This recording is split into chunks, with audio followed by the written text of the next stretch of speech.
discharged from the hospital one day early to surprise her husband. Anna never expected to witness a scene that would shatter her heart completely. Sergei, the man she trusted for years, was in their marriage bed with another woman. But instead of crying or screaming, Anna did something no one could have predicted. She walked away in complete silence, only to unleash a series of devastating counterattacks in the next 24 hours that left Sergei totally destroyed. Blocked bank cards, changed locks, and discovered the sinister plot he had been planning all along. But the ending of this story will leave you absolutely speechless. Will Anna manage to turn the tables and find true happiness again? Before we continue, please write in the comments which country you're watching this video from. And now, enjoy the story. Anna was discharged from the hospital a day early. The doctors, pleased with her swift recovery after surgery, sent her off with instructions to take care of herself and avoid stress. She didn't call Sergei, wanting to surprise him. She longed to return to their cozy apartment, to feel the familiar warmth of home, to find safety in his arms. Foolish woman. The taxi pulled up to her building. Anna paid, thanked the driver, and, with difficulty, carried her bag of belongings toward the entrance. The key turned easily in the lock, and she stepped into the hallway. The apartment was eerily silent, unnaturally so. Usually, at this time, Sergei worked from home, and she'd hear the muffled sound of his voice from the study. She walked into the living room. Empty. Papers were strewn carelessly on the table, next to a glass of half-drunk coffee. Her stomach growled traitorously. She'd barely eaten in the hospital. Deciding to grab a bite, Anna headed to the kitchen. Her feet, as if on their own, carried her further, toward the bedroom. The door was slightly ajar. What she saw would be etched into her memory forever. Sergei, in their bed, with another woman. The world around Anna froze. Time stopped. She stood paralyzed, unable to move, unable to look away. One thought pulsed in her mind. This can't be. This can't be. Sergei was saying something, laughing. Then he noticed her. His face shifted rapidly, from lust and pleasure to shock and horror. He froze, like a deer caught in headlights. The woman beside him, seeing Anna, screamed and tried to hide under the blanket. Anna didn't say a word. She didn't scream, didn't cry, didn't make a scene. Inside, something snapped. All her emotions dulled at once, leaving only an icy void. Silently, she turned and left the bedroom, walking through the living room and hallway, slamming the door behind her. Sergei didn't chase after her. He stayed there, in their bed, with his mistress, in complete shock. He couldn't believe Anna had just left. He expected hysterics, reproaches, tears, but she was silent. Anna stepped outside and breathed in the cold autumn air. It felt searingly fresh, as if it washed away the filth and betrayal. Her legs carried her somewhere. She didn't know where. She needed to leave, to escape as far as possible from that place, from that man. She pulled out her phone and dialed Marina. Marina wasn't just her friend. She was her closest confidant, her rock, and, importantly, a top-notch lawyer. "Marina, it's me," Anna said, her voice trembling. "Anna, how are you? How was the surgery?" Marina asked, concerned. "I've been discharged," Anna replied. "I need to talk to you. Urgently. What happened? Are you okay?" No, Marina. "I'm not okay. Can I come over?" Marina didn't ask unnecessary questions. She simply said, "Of course, come over. I'll be waiting." Anna hailed a taxi and gave Marina's address. The entire ride, she was silent, staring out the window, trying not to think about anything. Tears choked her, but she refused to let them fall. She had to be strong for herself. Marina met her at the door, looked at her closely, and hugged her. "Come in," she said softly. "You'll tell me everything." Anna stepped into Marina's apartment, cozy, bright, filled with books and flowers. It felt calm and safe. Marina sat her down on the couch and brought tea. Anna sat in silence for a long time, unable to force out a single word. "What happened, Anna?" Marina asked gently. "Tell me, don't be afraid. I'm here." Anna took a deep breath and began recounting. The hospital, her unexpected return, what she saw in the bedroom. Marina listened without interrupting, her eyes filled with sympathy and anger. When Anna finished, Marina hugged her tightly. I know it hurts so much right now, Marina said. But you're strong. You'll get through this. We'll get through it together. Anna buried her face in Marina's shoulder and sobbed. Tears streamed down her face, washing away the pain and betrayal. She cried for a long time, uncontrollably, like a child. Marina silently stroked her back, letting her release it all. When Anna calmed down a bit, Marina asked, What are you going to do? Anna lifted her tear-streaked eyes. I don't know, she whispered. I just want this to be over. It will be, Marina said firmly. But you need to act. You can't just sit and wait for him to ruin your life. But what can I do? A lot, Marina replied. First, you need to protect yourself and your assets. The apartment is in your name, right?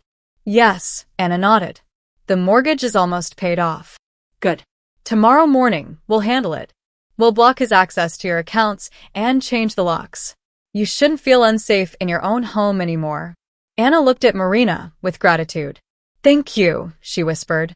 I don't know what I'd do without you. Don't talk nonsense, Marina replied. We're friends. I'll always be here. Now go to bed. You need rest. Tomorrow's a new day. Anna lay down in the guest room, but couldn't sleep. Her mind replayed fragments of memories, images of betrayal. She tried to understand how Sergei could do this to her. How he could betray her love, their marriage, their shared future. She recalled his words, his promises. It was all a lie, cynical, calculated. But the question that tormented her most was, why? Why did he do it? She didn't know the answer, but one thing she knew for sure.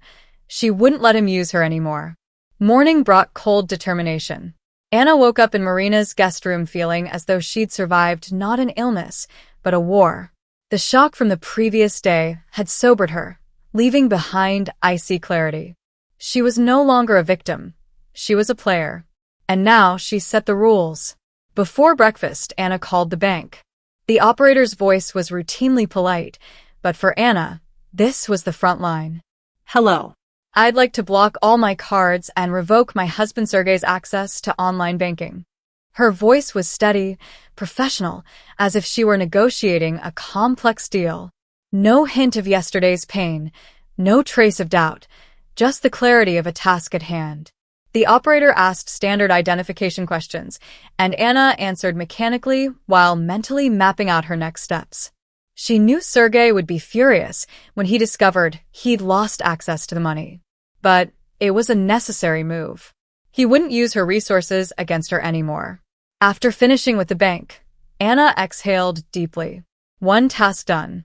Now, the apartment, the symbol of stability that Sergei had so shamelessly defiled. He thought it was his fortress, his trump card in the game to come. But he'd miscalculated. The apartment was in Anna's name. Marina, observing Anna's focused expression, offered coffee. You need to fuel up, Anna. It's going to be a long day. Anna nodded gratefully, accepting the cup. Thank you, Marina. You have no idea how much I need your support. After a quick breakfast of toast and strong coffee, Anna got to work. She found a locksmith online and explained the situation, scheduling him to come that afternoon. I need it done quickly and discreetly, she emphasized. No extra questions, just replace the locks with the most secure ones. The locksmith promised to arrive within an hour of her call. Anna sighed with relief. Time was against her. Sergei could return home at any moment, and she needed to be ready before he did. Gathering her courage, Anna asked Marina to drive her to the apartment. On the way, she was silent, staring out the window at the passing streets. The city went about its usual life, unaware of the drama unfolding in one woman's heart. When they arrived, Anna stepped out of the car, her knees trembling. This was her home, her fortress, and she wouldn't let Sergei take it from her. Upstairs, she pulled a spare set of keys from her bag and unlocked the door, stepping inside while trying to ignore her surroundings. The image from yesterday still lingered, but she pushed it away, focusing on the task ahead. She quickly gathered Sergei's belongings: shirts, pants, shoes, toiletries, everything that reminded her of his presence in her life. Ruthlessly crumpling them, she stuffed them into large travel bags. Then she pulled his documents from the closet: passport, driver's license, insurance, everything he might need. She wasn't hiding anything. She just wanted him gone for good. When the locksmith rang the doorbell, Anna had finished packing. She let him in, and the sturdy, middle-aged man set to work without a word. He quickly and professionally replaced the locks with new, more secure ones. When he was done, he handed Anna the new set of keys. "All set, ma'am. You can rest easy now." Anna thanked him, paid, and saw him out. Closing the door behind him, she felt a surge of strength. She'd done it. She'd cut Sergei off from her home, from her life. Now, all that remained was to remove his things. With effort, she dragged the heavy bags out of the apartment and left them by the entrance. Let him take them. Let him know he's no longer welcome here. Stepping out of the apartment, Anna glanced back one last time. This was the end of one chapter of her life, and the beginning of a new one. That evening, Sergei returned from work, confident and calm. He was sure Anna had cooled off and was waiting for him with apologies. He was ready to forgive her hysteria, to explain that it was just a mistake, a momentary weakness. He pulled out his keys, inserted them into the lock, and turned. Nothing. He tried again, pressing harder, but to no avail. Sergei frowned. What the hell? He rang the doorbell. Silence. He rang again, more insistently. Still nothing. He pulled out his phone and dialed Anna's number. It rang, but no one answered. Then he noticed the bags by the door, his bags with his things. It began to dawn on him. Anna had changed the locks. She'd thrown out his belongings. She'd erased him from her life. Rage consumed him. How dare she? Sergei, accustomed to controlling every situation, had been made a fool. His carefully crafted plan was crumbling before his eyes. He pounded on the door, shouting Anna's name. "Open the door, Anna. Open it now. We need to talk." But there was only silence. Neighbors began peeking out of their apartments, watching the scene unfold with curiosity. Sergei, usually so charming and polite, now resembled a furious beast. He kept banging and shouting until he realized it was pointless. Anna wouldn't open the door. She wouldn't listen. For the first time in a long while, Sergei felt fear. He'd lost control of the situation. He'd lost Anna. And perhaps he'd lost everything. He sank to the floor by the door, clutching his head. His carefully constructed world had collapsed in an instant, and the woman he'd thought weak and predictable was to blame. In that moment, he realized he'd lost, and he'd lost to a woman who'd chosen silence as her weapon. Through mutual acquaintances, Anna learned that Sergei had consulted a lawyer even before her surgery. The news hit her like a punch to the gut, but it quickly gave way to icy calm. Sergei, it turned out, had been planning a divorce. Not now, but after she'd paid off most of the apartment's mortgage. His plan was simple and cynical. Wait until her money was tied up in their shared home, then claim half of it under the law. Marina, sitting across from Anna in her office, listened intently. Evening twilight filtered through the large windows, casting a soft, anxious glow on both women's faces. "He lied to your face, Anna?" Marina asked, setting her pen aside. Anna nodded, her gaze fixed on nothing. "He said he loved me, that everything was fine, while he was consulting on how to fleece me. And he probably sang sweet songs to his Lena about an imminent divorce," Marina added, her voice laced with genuine sympathy. "Yes," Anna sighed. Mutual friends overheard him. He said it was almost settled with his wife, just a matter of formalities. Marina shook her head. "What a disgusting man. You know, Anna, I always suspected something was off about him. Too smooth, too self-assured. But to go this far." Anna fell silent, sifting through memories of their last few years together. Everything seemed normal. Work, home, plans for the future. But now, with the veil of lies lifted, she saw how meticulously Sergei had built his game. Every compliment, every gesture of care, every promise, It was all part of his plan. He wanted to leave gracefully with a profit, Anna said, her voice tinged with bitterness. He thought I'd cry, beg him to stay, and he'd graciously agree to a property split in his favor. But you outplayed him, Marina said with a smile. You showed him who the real strategist is. Anna's lips curved into a faint smile. Yes, I beat him to it. And now he's furious. And he deserves it, Marina said firmly. But don't let your guard down yet. Now we need to finalize the divorce and do it so he can't find a single loophole. I'm ready, Anna replied. I want this over as soon as possible. Marina opened a folder and pulled out a few sheets. I've prepared a draft of the divorce petition. Take a look, make sure everything's correct. It lists all your demands: dissolution of the marriage, division of property, alimony. Anna reviewed the documents carefully. Everything was clear, concise, and professional. Marina, as always, had accounted for every possible detail.